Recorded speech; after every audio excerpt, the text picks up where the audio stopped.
what was the statistic? It was one student every 11 seconds, one child every 11 seconds dies of hunger in the world. Every 11 seconds. Go ahead. Okay, well, I guess like part of this started in my heart, probably like August, when I was trying to decide if I should go to the Bahamas or not. And the series reminded me a lot of the first trip to the Bahamas and just seeing the kids there and like this small little cement, and there's like a family of 12 living in there. And I was just on the way to an appointment, and I see like this kid walking with his dad, and it was cold outside, and I'm like, it just popped in my head like, what if they had no home to go to? And I mean, I don't know, it was nothing that I ever thought about a lot. And then God just kept on putting the kids in the Bahamas on my heart a lot, and I knew that I needed to go even though I had no money, but I know that God will work that out. And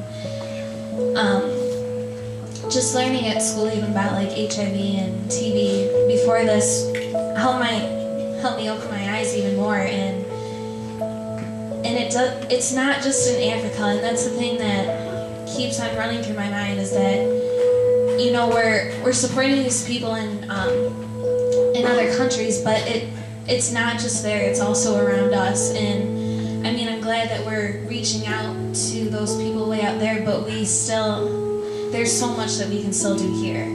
And so even if you're not going on the Bahamas trip, or if you're not able to go on a missions trip in the next few years, like, there's so much that we can still do right in our neighborhoods, and just thinking about those people who have no homes to go to and who had to foreclose on their homes, and there's tons of them, and just really lifting them up in prayer, and I don't know, just having your eyes open to even that around you, because there's, like I said, there's just so much that we can do even here.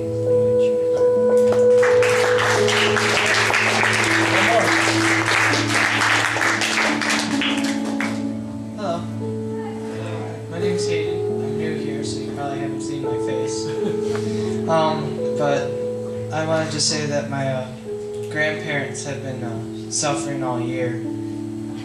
They've been in and out of the hospital for the past couple of months. So I want to ask you for your prayer for them.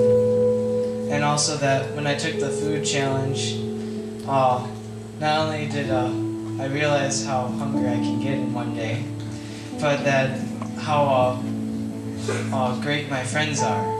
Because I went into lunch at school and they were all offering me food, and I go, sorry, I can't, I'm taking a challenge. And so, it was especially hard when one of them offered me friendship bread. So,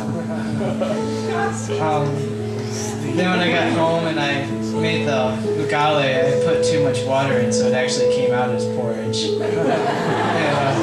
It tasted like wet tortilla chips. But it was pretty good. I tried offering it to the rest of my family, but they didn't want it. I gave some to my little brother, who's only 6. Tell him it's candy? No. I just said, here, try this, and he's like... So he didn't like it either. But I didn't find it too bad, it just needed sugar. Thank you for letting me come here. I felt very welcome when I came here. I find this is a great place. Thank you.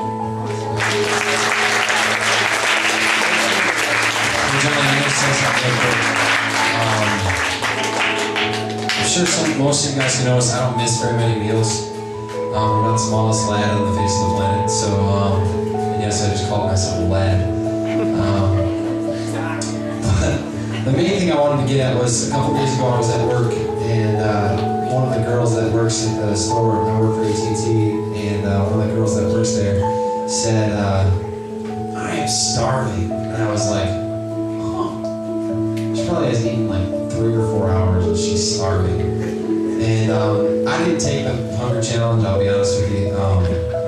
Sorry, for example.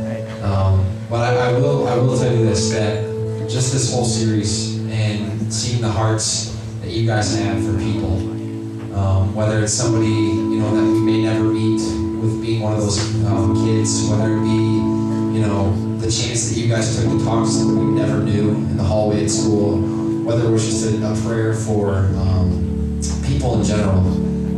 Just this series and the awareness it's given you guys has really opened up my eyes. I know I've talked with like Matt Shimotaro and John and a couple of the guys just about, you know, really what we have and how we take for granted so easily. Like I think about the times where once or twice a day, there were times where I would walk down to the convenience store and buy $5 or $6 worth of snacks, you know, and they don't have that.